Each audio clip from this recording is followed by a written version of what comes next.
Shout out to G-Man Boxing.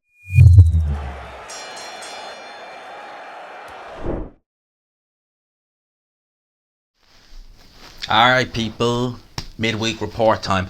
Don't think this is going to be quite as long as other ones because for several reasons. One, I'm obviously not at home, obviously, in case you can't tell. And second of all, Wi-Fi in this hotel isn't great. Really not great. Like, it's good for just using Google, and watching a video. But uploading, I still had a video that I'd done a few days ago. The hype job video that's going out tomorrow. I still had that saved. So I said, alright, I'll try and upload that. And it was giving me, that was a 9-minute video. I'm spoiling it. It's a 9-minute video. And that was telling me 3 hours. So I might have to go out. Well, I'm going out anyway, but I might have to go to a restaurant and hopefully their Wi-Fi is good and I can upload it here. So I don't want to have a really long one because God knows how long that'll take. But let's start with the news. Let's start with the news that was reported today from IFL TV. It's a very interesting one. Now, some people were mentioning this to me because I guess I just took it as a foregone conclusion that AJ Usyk 2 would be on Dazn pay-per-view because Eddie Hearn's talked about it. AJ did the deal, but correctly, they never announced Dazn as the platform. And Eddie Hearn has now confirmed that the rematch is not included in AJ's new Dazn UK broadcast deal. The Saudis own the global TV rights for AJ Usyk 2 and are now in negotiation with broadcasters. So, Dazn theoretically could yet get it. They do have deep pockets. But it could potentially still land on Sky if Sky decide to outbid Dazn for it. And, of course, the Sky Sports, we know themselves, also have very, very deep pockets. And one thing I kind of found a bit bizarre about Adam Smith's recent interview was because he seemed to kind of He kind of acknowledged that, the AJ was gone and, acknowledged that, but he didn't seem at all kind of, I don't want to say not bothered about it per se, but it kind of seemed like, you've got something in the pipeline. And for Dazn and AJ's deal, me personally from the outside looking in, it is a bit of a head scratcher that, the deal with AJ potentially, it looks likely, unless they manage to bid and get the rights, that the deal with AJ is starting after the Usyk rematch. Now, as I've said, I feel the AJ Usyk rematch is going to go a particular way. I don't want to spoil it, even though I've already kind of said it. People kind of know who I'm going for in that fight. But if AJ loses, he loses badly. Surely they'd have a contingency plan in place for that, because doing a deal, to me, it's just a bit of a head scratcher. That you're doing a deal to sign, a very, very big star, but after a fight, which I'm not going to say is make or break for AJ. No, he will still have a sway in boxing. He'll still have a fan base, but compared to what he would have been, realistically pre-Ruiz, I don't think it would justify the money. I don't think they'd be able to recoup it. And for me, it's a very interesting one. It really is. Obviously, AJ Usyk had another stare down. This one went on a bit longer. I don't know. I think the first time AJ did the stare down, I think he was trying to intimidate Usyk, and it didn't work. Whereas this time, I don't think he was trying to intimidate him. I think he kind of realised, okay, this guy he's not going to play that kind of game. But maybe just to kind of say, well, at least I've outstared. A bit like Fury when he was talking about Klitschko and, the Stana steam room, saying, it was a mental victory, that I was able to, outlast him. Maybe something like this for AJ, and Eddie Hearn obviously came in and was like, look, we got to get a move on. It's an interesting one. This rematch, I am looking forward to it. I do feel very confident in my pick for this fight, and obviously we'll talk about that more the closer we get to it. AJ Usyk. Usyk was also asked about Tyson Fury. He says Tyson Fury says that he doesn't want to fight me because I'm not at his level. That's because he's afraid of me. So Oleksandr Usyk saying Tyson Fury is afraid of him. I don't think Tyson Fury is afraid of Oleksandr Usyk. I think that for Fury, it's as simple as that he probably looks at Oleksandr Usyk and just thinks he's tricky, he's going to be awkward. And I can get, with AJ, he can just look and say, we had that bit of history back a few years ago. People still think that, maybe he could beat me. And for Fury, I'm sure he can get himself really motivated and really, get it all, go into the gym, hit it hard, and we'll get the best Fury. With Usyk, I get the impression that although I'm sure he's not afraid of him, he probably looks at Usyk and thinks, I won't be able to get up for that. The same way with AJ as he would with AJ, and even if he was able to, even if he announced that he was fighting Usyk next, and the press conference, Usyk has very limited English.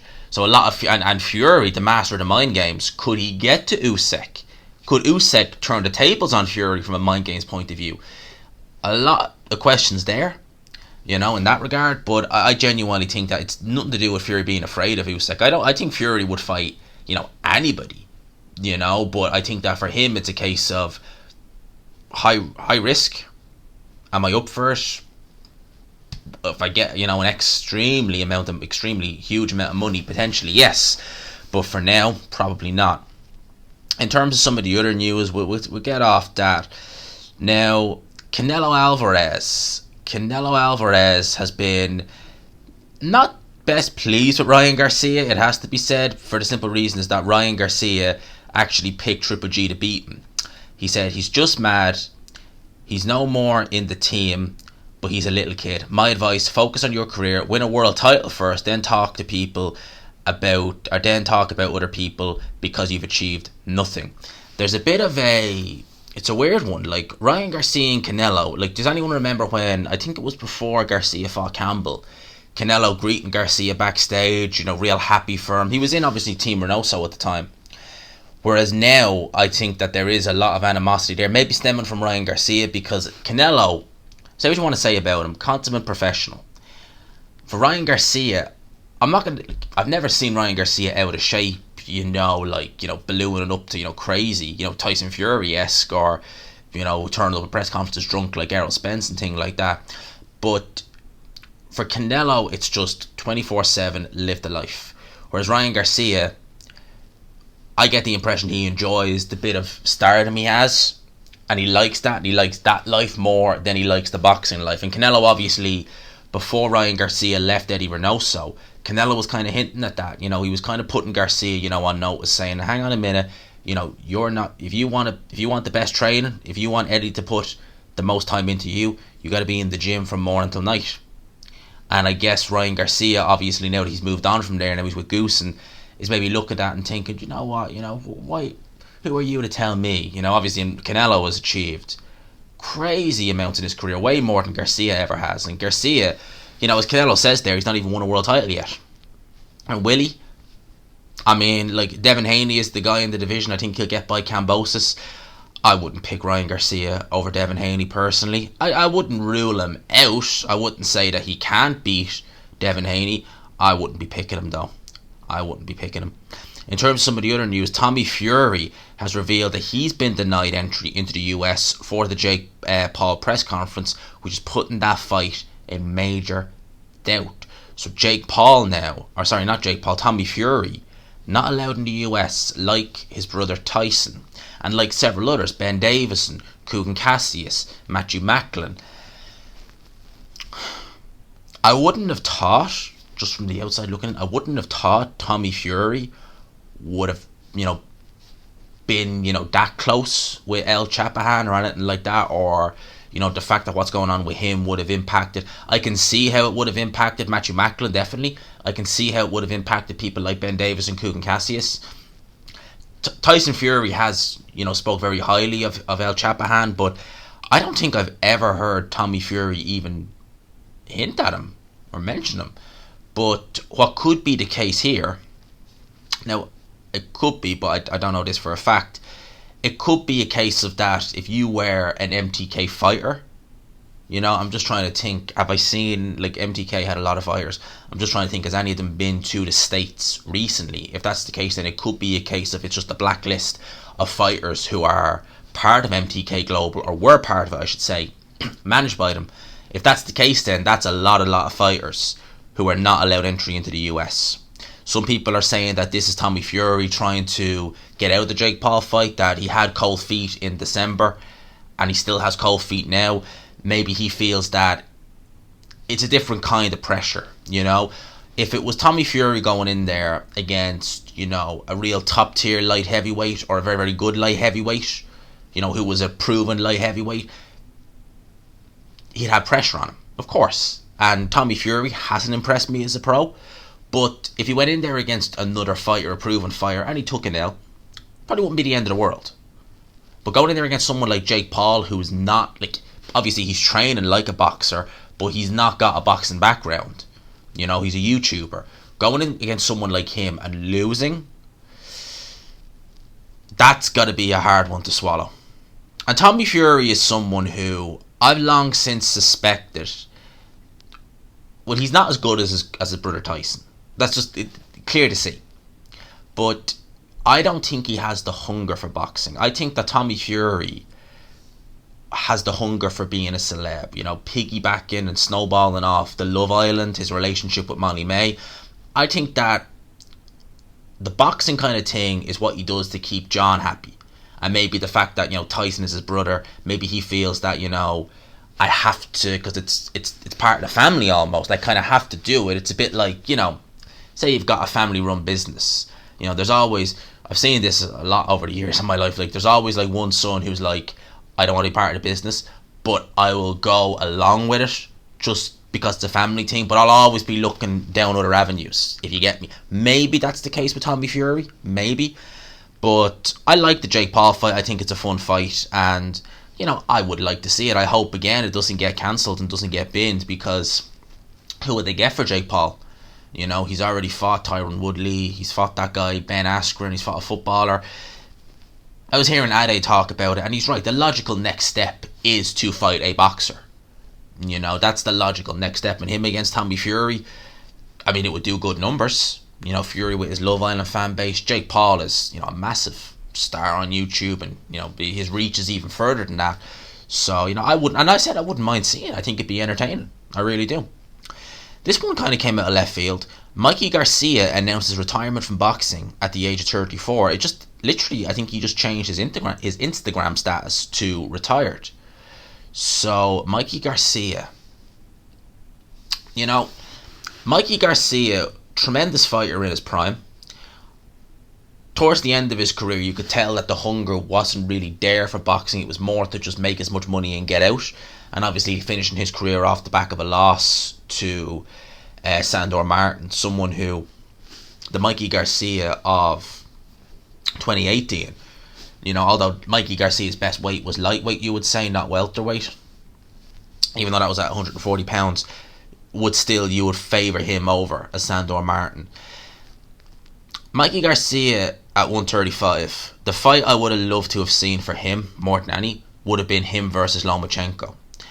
At the time, and I still feel it now, if Mikey and Lomachenko had met 2017, 2018, 2019 even, instead of going for Errol Spence, imagine staying around at 135 and fighting Loma. I always felt Mikey would have had the beating of him. I would have always, for me personally, I would have took Garcia in that fight. I really would have. Mikey was a tremendous talent. He was a good boxer, he could box at long range, he was a very good puncher at those weight divisions. I think he still had enough power, even up at 147, to keep guys honest. Obviously he wasn't knocking people out. In fact, I don't think he ever got a knockout north of 135 pounds. He dropped people at 140 without stopping them. I know he dropped Lipinets, but he didn't stop him. And he didn't get any stoppage at 147. But I think I remember Jesse Vargas saying that, Garcia's power, he felt it. So he always had power. And he was a good long-range boxer, and he was just bigger. He was just naturally bigger than Loma. I always felt that he would have beaten him. But Mikey Garcia, in his prime, and even he's one of the few fighters, because obviously at the time, he went from 2014 to the middle of 2016 without fighting. He had that issue with Top Rank. You may remember the contractual dispute. At the time, a fighter being out of the ring for 2 and a bit years, it was seen as like, oh my God, that's terrible. Obviously now, with what's happened over the last 2 years, it's not as uncommon for fighters to be out of the ring for that period of time. Mikey kept himself in shape, and he looked tremendous coming back. You'd never really think he had the layoff. I guess at the end of the day, Mikey was still quite young at the time. When he came back, he would still been in his 20s. It's very different to being, say, like 28 and coming back, 3 years later or 2 years later, being in your 30s. And you might expect that certainly your athletic peak is gone, but Mikey, I think, was still in his. So the Errol Spence fight, he wasn't blown out of the water. He wasn't.